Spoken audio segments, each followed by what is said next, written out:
Hello friends, this is Sumit Sisodia and I welcome you all on my channel. सबसे बड़ा रुपया दोस्तों, सबसे बड़ा रुपया है, इसलिए रुपया कमाने में लगे रहिए, रुपया बनाने में लगे रहिए।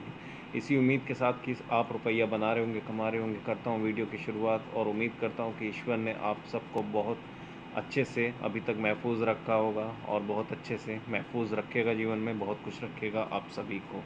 दोस्तों, रुपया कमाने का सबसे बड़ा मंत्र है शेयर मार्केट में कि जब भी अच्छा शेयर गिरे और फॉलिंग नाइफ तो नहीं खरीदना चाहिए, पर वो गिरने के बाद जब वो पैटर्न बनाए कोई अच्छा बुलिश पैटर्न, तब उसमें एंट्री लेना चाहिए।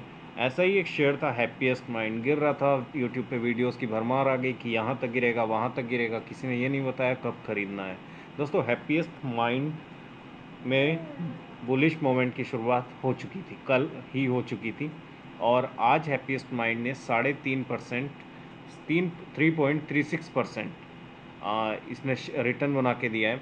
जानेंगे बाद में कि आज की कैसी परफॉर्मेंस रही। पहले हैप्पीएस्ट माइंड का बैकग्राउंड जान लेते हैं। Happiest mind technologies information technology की कंपनी है और इसका जो मेजर बिजनेस आता है वो है आर्टिफिशियल इंटेलिजेंस से। तो आप सब समझ सकते हैं आर्टिफिशियल इंटेलिजेंस, हर तरफ उसकी चर्चा हो रही है कि ऐसा कोई रोबोट आएगा वो जो आपके रिमोट को भी खुद ही प्रेस किया करेगा, जो सब आपके लिए दरवाज़ा भी खोलेगा। तो उसमें आर्टिफिशियल इंटेलिजेंस कहीं ना कहीं ह्यूमन की तरह होगी। हम लोग सुनते हैं कि आर्टिफिशियल पॉलिटिशियन आया, आर्टिफिशियल इंटेलिजेंस से बेस्ड पॉलिटिशियन आया न्यूजीलैंड में, और भी पता नहीं कितने कितने चीज़ें हो रही हैं विदेशों में। तो हमारे देश में अभी हैप्पीएस्ट माइंड ही आर्टिफिशियल इंटेलिजेंस की एकमात्र स्रोत। तो हैप्पीएस्ट माइंड 2011 में फाउंड की गई नई कंपनी है। हैप्पीएस्ट माइंड के जो फाउंडर हैं वो है अशोक सोता, इनका अपना अलग नाम है टेक्नोलॉजी के क्षेत्र में। और जब से कंपनी के साथ इनका नाम जुड़ा हुआ है जैसे कि, तो हर किसी को उम्मीद थी कि हैप्पीएस्ट माइंड कुछ अच्छा करेगी, कुछ बड़ा करेगी। हैप्पीएस्ट माइंड का हेडक्वार्टर है बेंगलुरु में। और अब आते हैं हैप्पीएस्ट माइंड को के ओवरव्यू को रीड करते हैं। क्या है हैप्पीएस्ट माइंड? तो आज की जो परफॉर्मेंस है हैप्पीएस्ट माइंड की, आप इसका हाई देखिए 1430 है।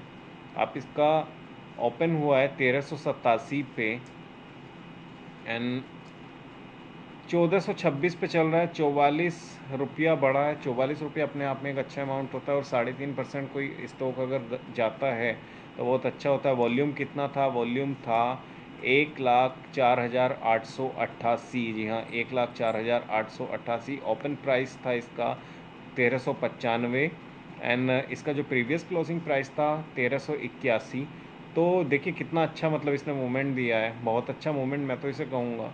एंड आज के दिन में, जबकि दिन बहुत उतार चढ़ाव भरा था, सुबह बहुत अच्छी सी तेज़ी देखने को मिली मिड कैप के स्टॉक्स में स्पेशली, एंड बाद में शाम ढलते स्टॉक्स में प्रॉफिट बुकिंग हुई। प्रॉफिट बुकिंग का सीधा सा कारण था फ्राइडे और 2 दिन की छुट्टी, इसलिए प्रॉफिट बुकिंग वो जायज़ थी एक तरीके से, वो एक्सपेक्ट की जा। हैप्पीएस्ट माइंड की आज की डे रेंज देखिए, लगभग हाई पे जाके बंद हुआ है।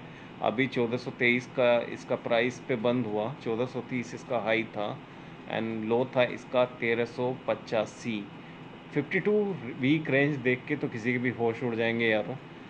166 रुपया इसका लो है, एक 1580 रुपया इसका हाई है, ऑलमोस्ट 9 टाइम्स अपने लो से। इसके बाद हम देखते हैं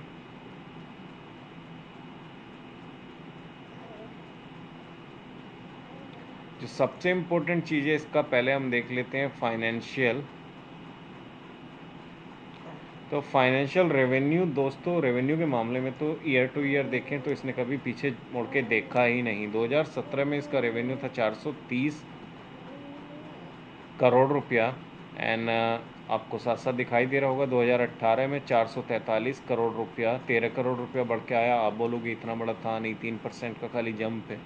एंड लेकिन नेक्स्ट ईयर देखिए 2019 में 590 करोड़ रुपया, जी हाँ 590 करोड़, ऑलमोस्ट 40%, 14 नहीं 25% ऑलमोस्ट अप था। एंड उसके बाद देखिए 698 करोड़ रुपये 2020 में, अभी देखिए 760 करोड़, यानी कि ऐसी वैसी नहीं, डबल डिजिट में इसकी ग्रोथ रही हमेशा से।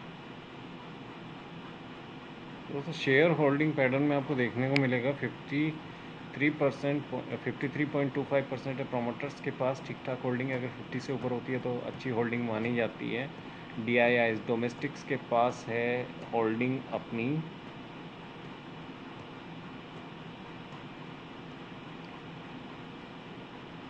DII के पास है होल्डिंग 4.02, पब्लिक के पास है होल्डिंग 33.2% एंड FII के पास है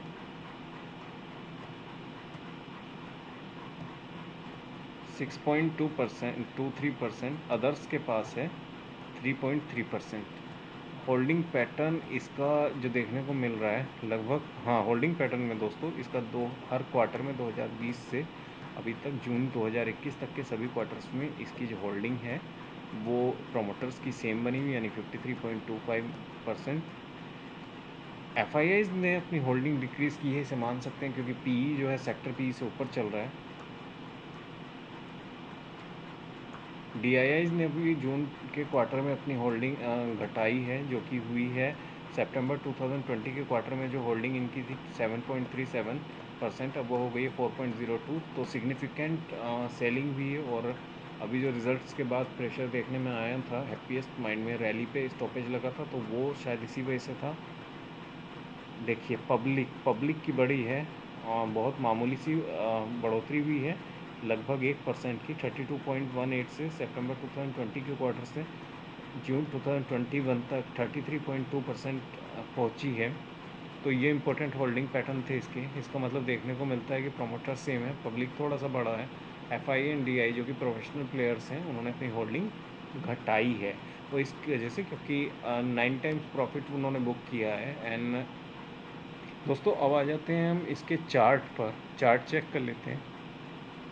चार्ट मेरा बहुत सिंपल है दोस्तों, only price action, no technical. Technical में भी मैं करके दिखा सकता हूँ, बट प्राइस एक्शन इजीएस्ट होता है समझना। तो दोस्तों जब ये स्टॉक यहाँ पर इस रेंज में आ गया था, उसी के बाद मुझे लग गया था ये कंसोलिडेशन फेस है। इस कैंडल ने मुझे हल्का सा डराया था, लेकिन जैसे इस कैंडल में आज सुबह यहाँ पर ओपनिंग हुई, मुझे इस कैंडल को यहाँ पर इसने 412 का लेवल क्रॉस किया, मुझे लग गया कि अभी अगर इसके ऊपर क्लोजिंग होती है तो वेरी बुलिश पैटर्न बनेगा। एंड हुआ यही कि इसने ऊपर में क्लोजिंग दी, क्लोजिंग 423 में आई, तो बहुत ही बुलिश पैटर्न बना। अभी जो इसका लेटेस्ट जो इसका रेजिस्टेंस है वो है 1471।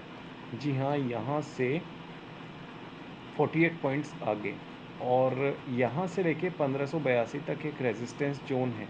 रेजिस्टेंस जोन में इसलिए कहूँगा क्योंकि यहाँ पे एक बहुत तगड़ा सप्लाई जोन आएगा डेली चार्ट पे देखने से।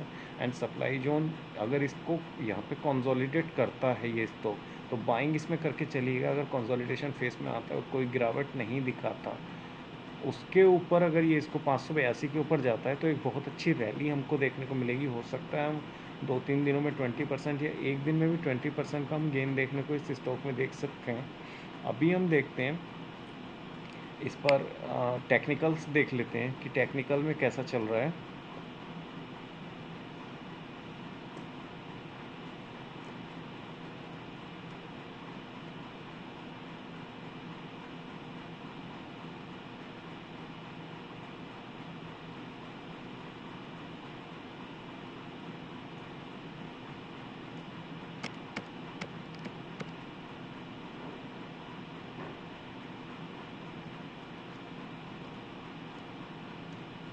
तो देखिए 50 डे मूविंग एवरेज के लगातार ऊपर चल रहा है, उसको टच भी नहीं कर रहा।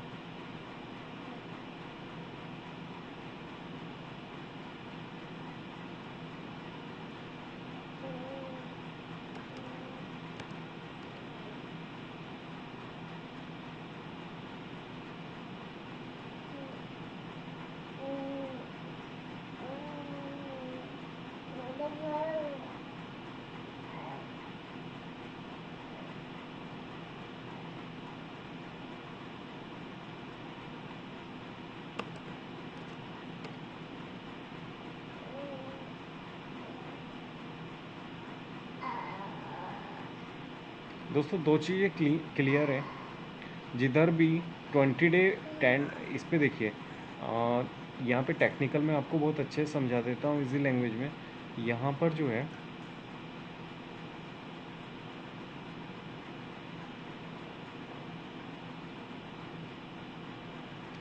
ये 50 डे मूविंग एवरेज को तो कहीं टच भी करके नहीं चल रहा, यानी कि बुलिश, बहुत ज़्यादा बुलिश है।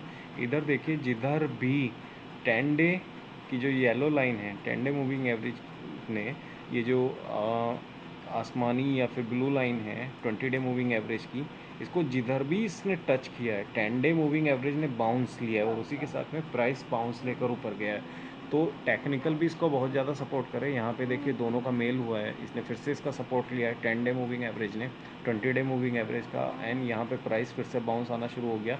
और जब जब इसने सपोर्ट लिया है, आप रैली देखिए, रैली यहाँ पर देखिए, यहाँ 957 से जाके हुआ 1255, यानी कि 300 पॉइंट, यानी कि लगभग 33% का गेन हुआ। इधर इसने, यहाँ पर इसने लिया 771 से 904, यानी कि यहाँ पर भी इसने ऑलमोस्ट 20% का गेन लिया। तो जिधर भी इसने टच किया, यहाँ पर भी यही पैटर्न हुआ। इस बार भी मुझे उम्मीद है कि ये पैटर्न होगा। और 10 डे मूविंग एवरेज अपने आप में इसका एक स्ट्रॉन्ग सपोर्ट लेके चल रहा है।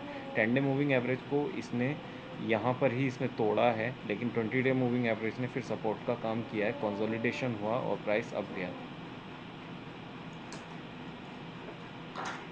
तो दोस्तों, आप देख सकते हैं कि चार्ट में भी यहाँ पर प्राइस एक्शन से देखें तो एंड टेक्निकल से देखें तो हमारा जो है एफपीएस माइंड बुलिश है। तो इसमें बाइंग करके चलनी है दोस्तों, एंड होप हमको बहुत अच्छा देखने को मिलेगा। दोस्तों, अगर वीडियो अच्छी लगी हो आपको तो आप ये वीडियो लाइक कीजिएगा और चैनल को सब्सक्राइब करना बिल्कुल मत भूलिएगा दोस्तों।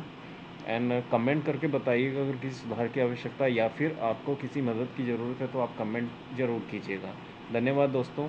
इसी चैनल के साथ जुड़कर पैसा बनाते रहिए और जहाँ से जो सीखने को मिले सीखिए और ईश्वर का शुक्रिया अदा करते रहिए। धन्यवाद दोस्तों।